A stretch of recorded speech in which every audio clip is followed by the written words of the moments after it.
True Story Media. This episode is brought to you by Netflix. Everyone is telling her she dreamt it, but in The Woman in Cabin 10, Lo Blacklock is determined to uncover the truth. In the gripping new thriller coming to Netflix October 10th, Keira Knightley plays a journalist aboard a luxury yacht who witnesses a crime she can't unsee. Adapted from Ruth Ware's best-selling novel, directed by Simon Stone. Watch The Woman in Cabin 10, only on Netflix on October 10th. Mint is still $15 a month for premium wireless. And if you haven't made the switch yet, here are 15 reasons why you should. 1, it's $15 a month. 2, seriously, it's $15 a month. 3, no big contracts. 4, I use it. 5, my mom uses it. Are you playing me off? That's what's happening, right? Okay, give it a try at mintmobile.com/switch. Upfront payment of $45 for 3-month plan, $15 per month equivalent required. New customer offer first 3 months only. Then full price plan options available. Taxes and fees extra. See mintmobile.com. Hey guys, it's me, Javier. I have a brand new long deep dive series that it's almost ready for you, but I'm going to delay it one last week because I need a little bit more time. I want to drop the first 3 episodes all at once so that you could binge it, because the first episode is just not enough. So yeah, look out for that. The first 3 episodes will be dropping next week on Pretend Plus, on Apple Podcasts and Patreon. But today I want to revisit a story that we published a few years ago when it first came out, and there were so many questions, but it was a fascinating story. It's the story of Shelby Hewitt. She is the 30-year-old woman who posed as a high school kid in Boston.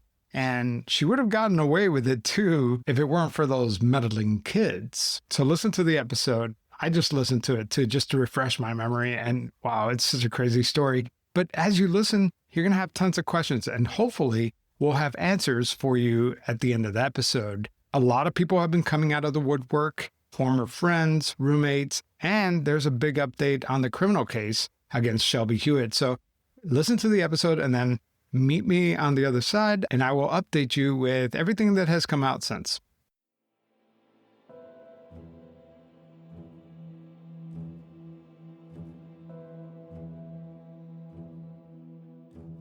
Daniela wasn't like the rest of the high school freshmen. In history class, she acted like she couldn't read and write, so the teacher had to, most of the time, write for her. So the teacher would have to come and write for her? Is that what you're saying? Daniela, she comes to class, and then the teacher would, write for her on a piece of paper, and then she'll have Daniela to write whatever she couldn't write, because she didn't have really good handwriting at that time. Before you start firing off those angry reviews or nasty emails, it's important to note that Daniela did not have a learning disability. It's just that something about her wasn't adding up. So she was in math class with me. She was definitely smart in math because me and my friend, we struggled deeply in math. So she was definitely she had everything top to bottom with no help, no nothing. She was definitely smart in math. I'll give her credit for that. Yeah. And so she kind of almost tutored you guys, right? Yeah, basically.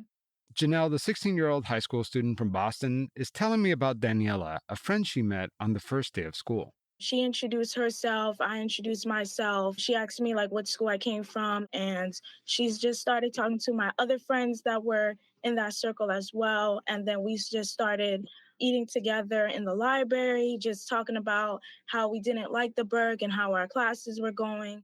The Burke, as in Jeremiah E. Burke High School in Boston. Daniela and Janelle, both freshmen, were not only nervous about starting a new school, they were legitimately concerned for their safety. Just months before this happened. And we have just learned that a student was stabbed inside a high school in Boston. Then, a few weeks later, this happened. A student shot outside a Dorchester school. The shooting is outside Jeremiah Burke High School on Washington Street. Janelle and Daniela didn't have a whole lot in common, except for the fact that they were concerned about Burke High School. But despite their differences, Janelle made sure to include Daniela in her friend group anyway. And did she approach you or did you approach her? Well, I approached her since she was a new student and she was nice and quiet. She didn't really have any friends. So I introduced myself to her first. And did you ever get any vibes that maybe there's something wrong with her? Like, did she seem different from the other kids?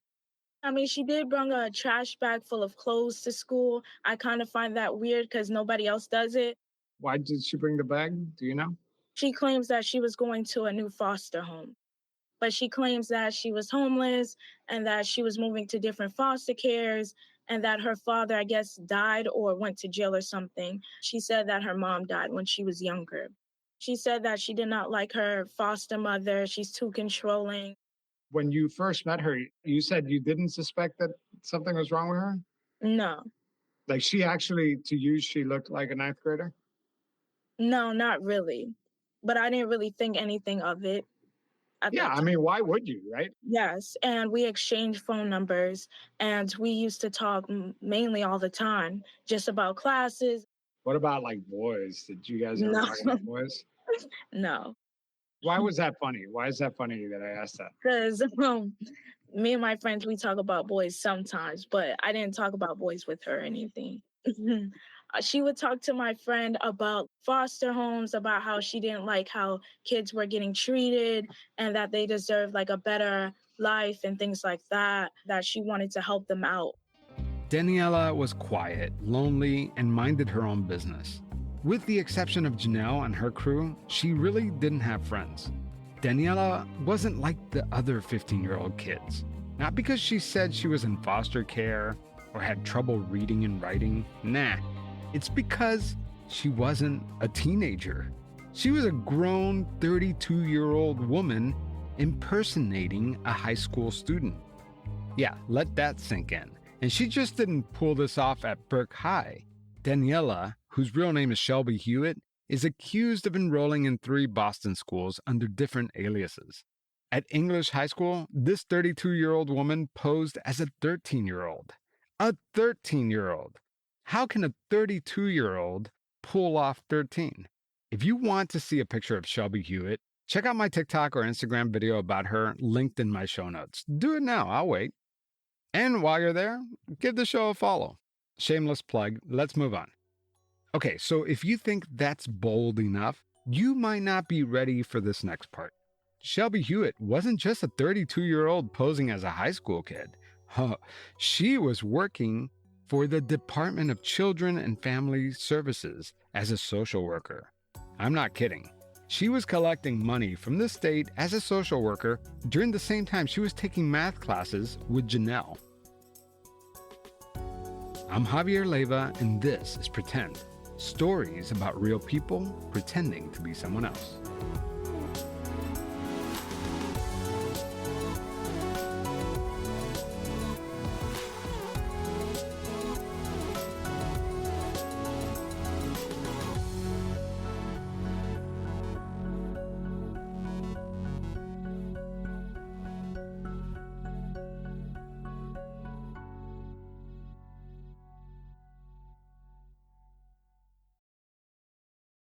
This message is sponsored by Greenlight.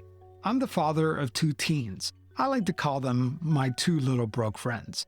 And now they're at the stage where they're going out with their friends and actually needing a way to pay for things on their own. And for me, that's not just about convenience. It's actually an opportunity to teach them about money. I wish I would have found Greenlight sooner. That's why I'm so excited I found Greenlight. Greenlight is a debit card and money app made for families. Parents can send money quickly, keep an eye on spending, and kids build confidence while learning real-world money skills. Inside the Greenlight app, kids learn how to save, invest with their parents, and spend wisely through fun, interactive games. And there's even a chores feature. You can set a one-time or recurring chores and tie allowance directly to their work. Honestly, if I had that growing up, maybe I would have been motivated to do more chores. Maybe that's why millions of parents trust and kids love learning about money on Greenlight, the #1 family finance safety app. So don't wait to teach your kids real-world money skills. Start your risk-free Greenlight trial today at greenlight.com/pretend. That's greenlight.com/pretend to get started. Again, greenlight.com/pretend. Icy Hot Pro with 2 max strength pain relievers. Targets multiple pain receptors. Ice works fast, heat makes it last.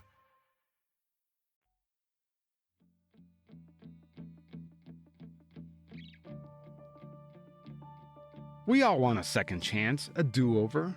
What would you do if you could go back to high school again? I know I would do everything differently. For one, I think I would be more assertive about asking girls out. I always assumed that they didn't like me, but looking back now, I totally had a chance with some of them. I could have been a total player, but I wasn't. I mostly sat on the sidelines. In fact, I was always more of a hit with my friends' moms than I was with the girls my own age. Oh well, enough about me. But in life, we don't always get a second chance. That is, unless you are Shelby Hewitt, better known at Burke High School as Daniela. So I was at home just chilling, relaxing, watching TV. So then that's when my friend, who still was at the Burke at that time, she reached out to me. She was like, "Hey, Janelle, look. It's all over the news. It's about Daniela. So I'm like, let me go check it out. So I go check it out. I clicked on the link. I mean, they're talking about adult that was pretending to be a student inside the Burke. At first, I didn't know what student they were talking about until, they said her name. And eventually they showed the picture of her. And how did you feel when you saw that? I mean, this was your friend. I was definitely shocked because I didn't expect none of like this to happen. And on top of that, I just didn't really know what to say. My friend, she was very upset. I asked Janelle if she ever suspected Shelby was an imposter, and she said no. I guess the question on everyone's mind is, why did she do it? From December 2021 to February 2023, for 2 years straight, Shelby Hewitt enrolled herself in 3 different high schools. Like I said earlier, she even posed as a 13-year-old in one high school and a 15-year-old at the others. She went by multiple aliases, Ellie Alessandra Blake and Daniela. As hard as it is to believe, 2 school years went by and no one noticed. That is until one day, a man claiming to be Shelby's father showed up at English High School wanting to withdraw his daughter from school. Who was this man and why was he withdrawing his so-called daughter from school? He said because she was bullied. Shelby Hewitt had enrolled in that school just 1 week prior. So let's talk about how she got busted. The school noticed that some of the Department of Children and Family forms were filled out incorrectly, and the social worker that she listed didn't actually exist. This set off some alarms. That's when they discovered that this student was actually 32 years old. So now the question is, how did she pull this off? It did help that Shelby won the genetic lottery and is petite and has a youthful look, but it takes a lot more than appearances to get away with this. Shelby Hewitt had to convince all those high school teachers and administrators that she was a foster kid. Prosecutors say that while Shelby Hewitt was working as a social worker, she created multiple names and date of births and even fake social workers with real names so that she could create the illusion that she was an extremely traumatized child with special educational needs. She even created email addresses that looked like official government emails that ended with @massstate.us. Now that she has her documents and fake background story, her 2 phony counselors would email the school administrators. But here's what I want to know. Who is the man claiming to be her father? Was he in on it too? Prosecutors think so. They say Shelby Hewitt didn't act alone. So now let's talk about motive. Was Shelby Hewitt going back to high school to relive some kind of lost years? It says here that she joined the girls' basketball team at one point. Yes, another student said that he was in a basketball team for the boys or whatever, and he would see her play for the girls, and she would come off as aggressive, but he didn't really go in much details about that. That's right, Shelby Hewitt wore jersey number 32 during the Burke High School basketball games. Her teammates noticed that an older man, who everyone assumed was her foster dad, would go to every game to watch her play. Some of the players noticed that when the team was photographed, Shelby Hewitt opted to stand outside the frame. Her excuse was that her foster parents wouldn't allow her to be photographed. So maybe Shelby Hewitt was re-experiencing high school just for the kicks, but that alone doesn't make sense. Now that her secret is out, her basketball teammates are disturbed because this 32-year-old woman saw these underage kids change in the locker room.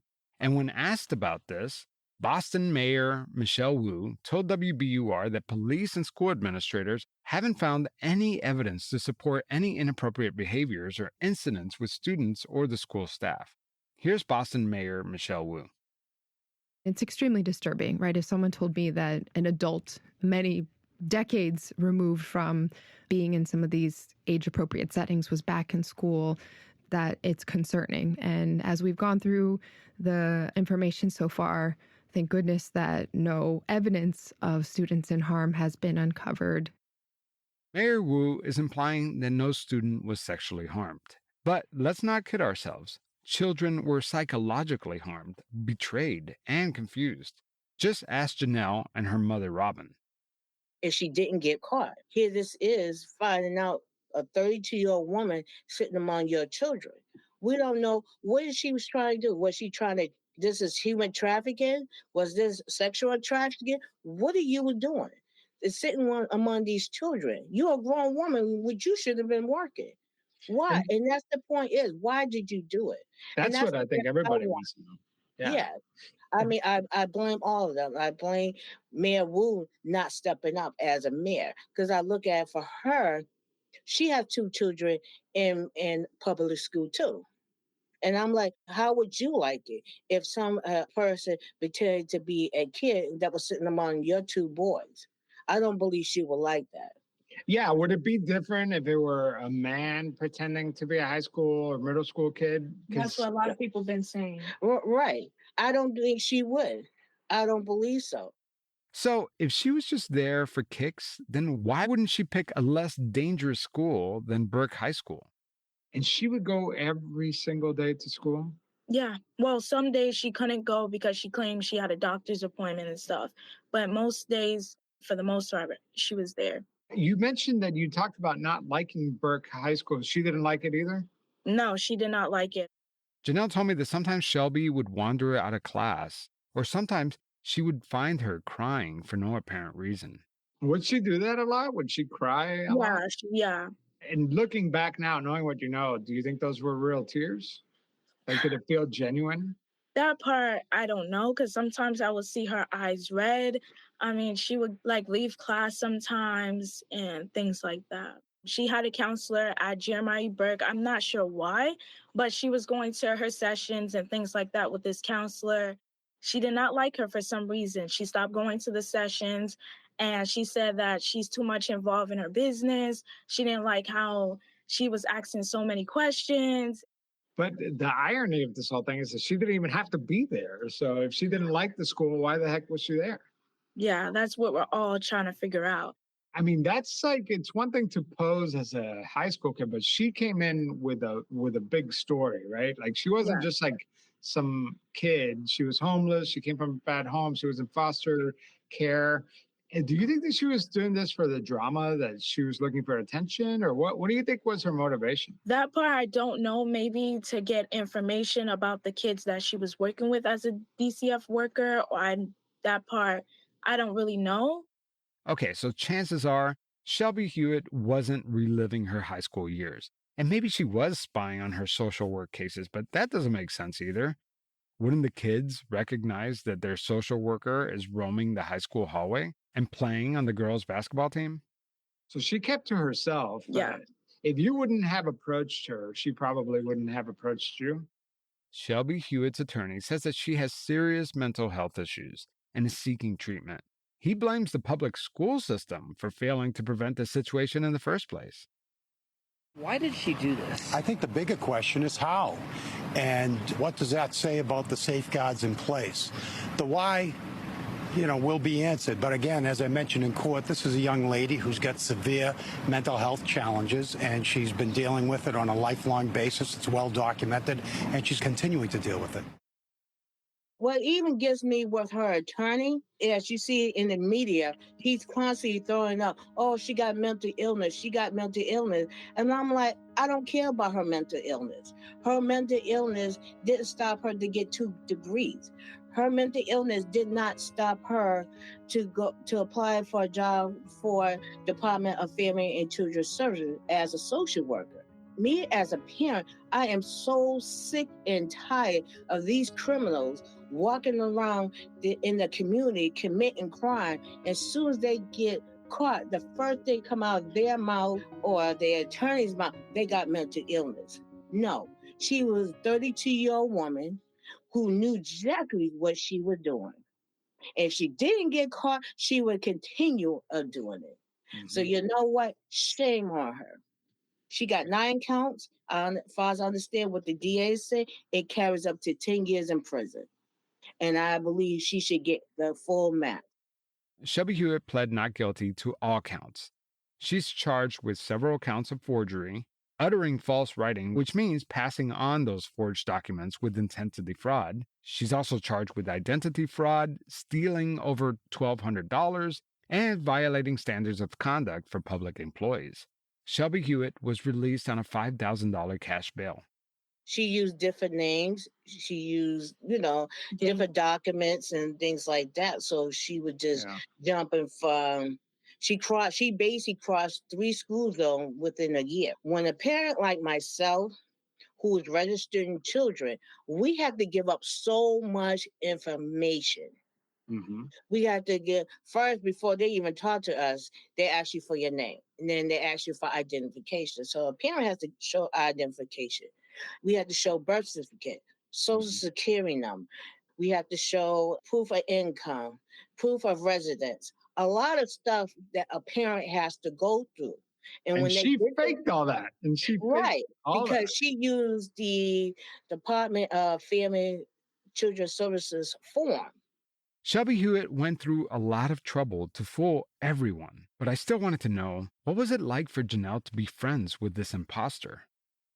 Janelle, let me ask you a question. You talked about how she had a bunch of sad stories, like really over the top sad stories. But did she ever have any fun story? Did she laugh, or was it always drama? She laughs sometimes with us. It just depends. But she mostly had a serious face. So she was quiet. She was shy. She just really kept to herself a lot of the times. But she only talked to me unless if I talked to her, started a conversation or something. That's the weird thing, too, because, high school is serious business. I mean, it's a step up from middle school. You have to do a lot of homework, a lot of work. Did she do her homework and all that? I know you said she struggled with reading and writing, but... Well, she claims she did all of her assignments and things like that. I don't get it. Somehow, I have more questions than I have answers after digging into this. I want to know, why was she getting paid as a social worker if she was sitting in high school algebra? Her salary was $54,000. Somebody needs to answer that question. Also, what steps are Boston City Schools taking to make sure that this won't happen again? And who is this mysterious man who is claiming to be her father? This is still a developing story, and more answers will come out with time, especially if this goes to court. Shelby Hewitt's trial is currently scheduled to begin on September 9th, 2024.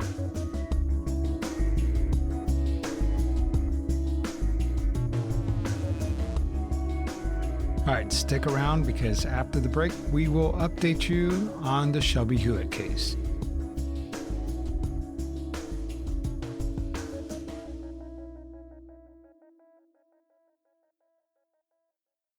Hello, Nigel here. I couldn't help noticing that you're still awake. Now, I'm an owl. I'm supposed to be up at night, but you need your sleep. So if it's your allergy symptoms that are keeping you up, here's a word to the wise. Try Xyzal. You see, Xyzal works fast to relieve sneezing, runny nose, itchy watery eyes, and itchy nose and throat. And it keeps going strong for 24 hours, so you can get your sleep and wake up refreshed and ready for a productive day ahead. Be wise, all. Take Xyzal at night. Use as directed. Starts working in 45 minutes. When I first aired the podcast episode on Shelby Hewitt, the 32-year-old woman who posed as a Boston high school student, well, it was just too early. The story had just broke. There were too many unanswered questions. What we know now, almost a year after her arrest, is how far she was willing to go to pull this off and all the people in her orbit that she dragged into her act. Here's what's come out since. Shelby didn't just show up at a high school with a backpack and a sad story. She actually built a whole cast of characters to support her story, to make it sound believable. Fake social workers, a fake wealthy benefactor, we'll get into that in a bit, and she even used phony emails and phone numbers and payments to make this whole thing look real. I think the most interesting story that has come out since was her biggest target, which wasn't a high school kid, it was a therapist named Rebecca Burnett. In 2019, Shelby checked herself into the Walden Behavioral Center under her real name. And the facility where Shelby Hewitt was staying at was actually an adolescent residential center, a place designed for teenagers struggling with eating disorders, bulimia, anorexia, and other mental health issues. I told you that Shelby originally checked herself in using her real name, but at one point she comes back as Daniela Blake Herrera, a foster kid who had been trafficked, who didn't even know her real name and could barely read. So from 2019 to 2022, Shelby keeps running into Walden as Daniela, and she staged screaming fits, rocking back and forth. She spoke in childlike voices. There are reports that she even stripped herself naked during some of these supposed flashbacks. And staff thought that they were watching the trauma spell out in real time, but it was all theater. Now that we know what we know, the people around her at the time say that she was probably just trying to see how far she could push this. But it was in early 2002 when she had her sights on one person, her therapist, Rebecca Burnett. Burnett was a senior administrator at Walden, and she was polished, powerful, the type of woman that Shelby always wanted to zero in on. But in order to get care from Burnett, Shelby had to create documentation to prove that she was legit. So she created a bunch of fake social worker emails. She invented a fake benefactor who was supposedly a former prostitute who was very wealthy, and that's how she was getting her money. Every crisis was designed to make Burnett feel like Daniela needed her. This is where the story gets really weird, because earlier that year, Shelby asked Burnett if she could move in with her, which is a huge conflict for a patient to move in with their therapist. And Burnett said yes. And of course, she terminated her therapeutic relationship with Shelby and opened up her home. And this is where Shelby was living while she was impersonating a high school kid at Burke High School this whole time. So in the episode, when you hear me talk about the two therapists that were seen with her, John Smith was Burnett's husband. He was probably the guy that everybody saw walking around with her. And the Boston Globe reports that even at Christmas time, Shelby Hewitt got presents from Burnett and her husband. She got brand new AirPods, clothes, and it was like she was part of the family. And this whole time, Shelby, 32 years old, is playing at the high school basketball game, and her jersey number was 32. How ironic, right? And that's when the cracks started to show. But it wasn't until the story broke and the Boston Globe covered it and I covered it that people in Shelby's real life started realizing who they were friends with. See, when Shelby was in college, some of Shelby's roommates and friends have since come forward on TikTok to tell their story. This person met Shelby at Wheelock College in Boston back in 2009. My best friend of 15 years is currently facing federal fraud charges for living a double life the entirety of our friendship. By day, she was a 30-something-year-old woman who was a DCF social worker in Massachusetts with almost 2 master's degrees. We went on trips together. She gave me some of the best life advice I have ever gotten.